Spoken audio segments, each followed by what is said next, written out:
I'd like to talk about OCD, and is it OCD? But before we do that, I'd like to introduce myself. I'm Ghazala at the Heart and Soul Cafe. If you've been here before, thank you so much for coming back. And if you're here for the first time, you're very, very welcome. So OCD, and is it? Well, I've done a couple of videos related to OCD. So obsessive compulsive disorder, okay? It's an anxiety disorder. And what I found is there's quite a lot of people that use certain language when it comes to OCD, and it almost like belittles it. Let me give you an example. Oh, I'm a bit OCD because, people tell me that I keep a tidy desk at work, and, so yeah, I must have OCD. Now, I'll give you some examples of myself, okay? Certain things that I do. In one of the kitchen cabinets, I've got all my sort of spices and things like that, all facing one way with the labels at the front. What does that mean? It means that I like all the spice jars all facing the same way with the labels at the front. It does not mean to say that I have OCD because I like them that way. I like my remote controls. Now, these days, we tend to have more than one remote control. We tend to have 2 or 3 or more. And I like my remote controls at a certain part, at a certain place on the coffee table. Why? Because I know where they are when I need them. And if they're on the side of the sofa or scattered across the table, it annoys me. So the thing is that, yeah, I like them at a certain place on the coffee table, but if I was to get out my measuring tape and measure from one end of the coffee table to the first remote control, and then the space between the first remote control to the second one had to be sort of symmetry with the second remote control and the third one, and then the space from the third remote control to the end of the coffee table had to be quite symmetry to the space where the coffee table begins and the first remote control is. If I had to measure it like that every time someone used the remote controls and then just tossed them somewhere, that might be problematic. What do you think? That might take up quite a lot of my time measuring, because I feel that I can't have the remote controls just put on the table. They have to be, strategically put into a certain place, and it has to be all sort of symmetry. It has to be, that might be problematic. So do you see there's a difference between just being organized or tidy or having things in a certain way to having OCD, right?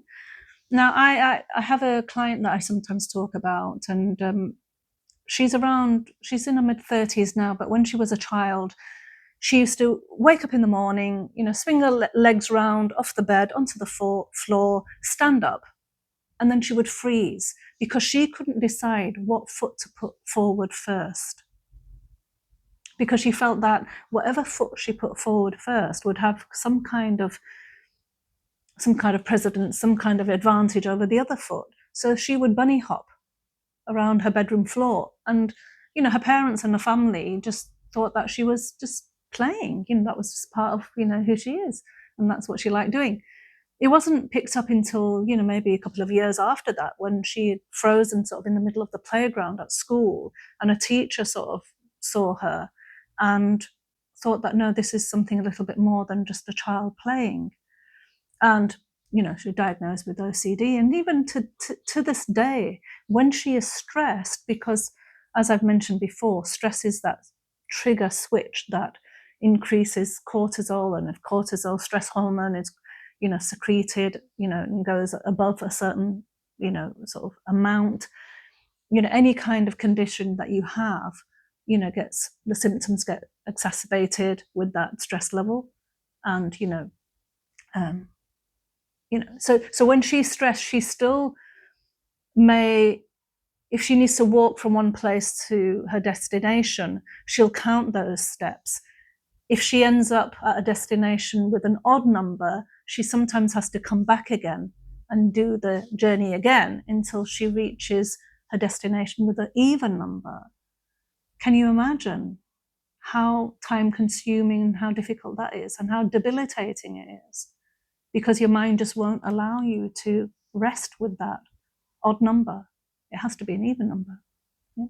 And what's the belief behind it? The belief is that, if we don't carry out these rituals and these, checks, and if we don't carry out this behavior, then something catastrophic might happen to ourselves or to our loved ones. So we have to do it. Yeah. And it's easy for someone on the outside to just trivialize this and say, well, just don't do it. Just don't do it. Do this and do that. It's quite easy for someone else to say that, but for the person who's experiencing it, it's like life and death. It's very important that they do it, that they do those rituals and carry those rituals out, because otherwise, something quite horrid may happen. So we don't want to trivialize, OCD, obsessive compulsive disorder. It can be very debilitating. It can be very difficult for people around that person, because that mental health condition can affect relationships. It can destroy relationships. It can mean that you can't function your day. If you can just imagine, if you needed to get to an appointment or a meeting, and it was an important one, and you're checking the door, whether you've locked it, 4 times, 5 times, 10 times, 20 times, coming back to check that door again and again and again, do you think you make it to those appointments that you need to get to? You wouldn't be able to function in your day. Your day-to-day life would be affected. And that does affect relationships. That does affect, your mental health in other ways. Other aspects of your life is affected because of your disorder.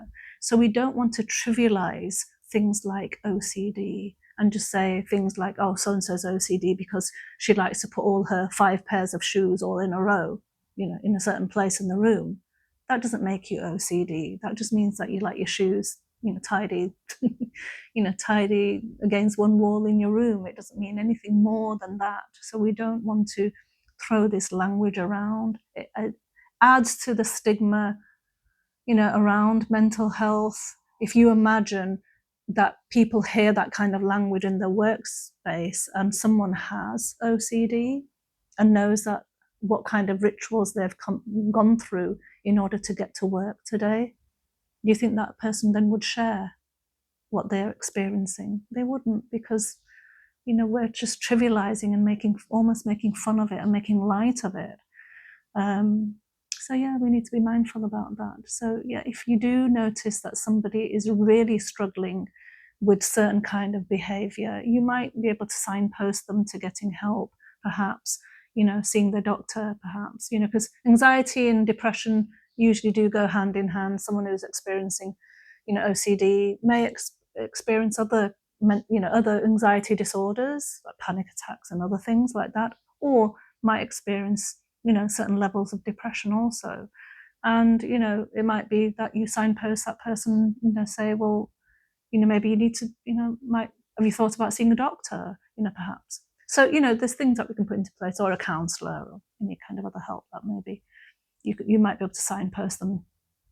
But what the main message of this video is not to make light of people that are just organized, or just because we can all have certain rituals that we do. I know that I have certain rituals before I go to bed. I might do some certain exercises, or might do this. I might do a facial routine or something, that I do sort of more or less every day.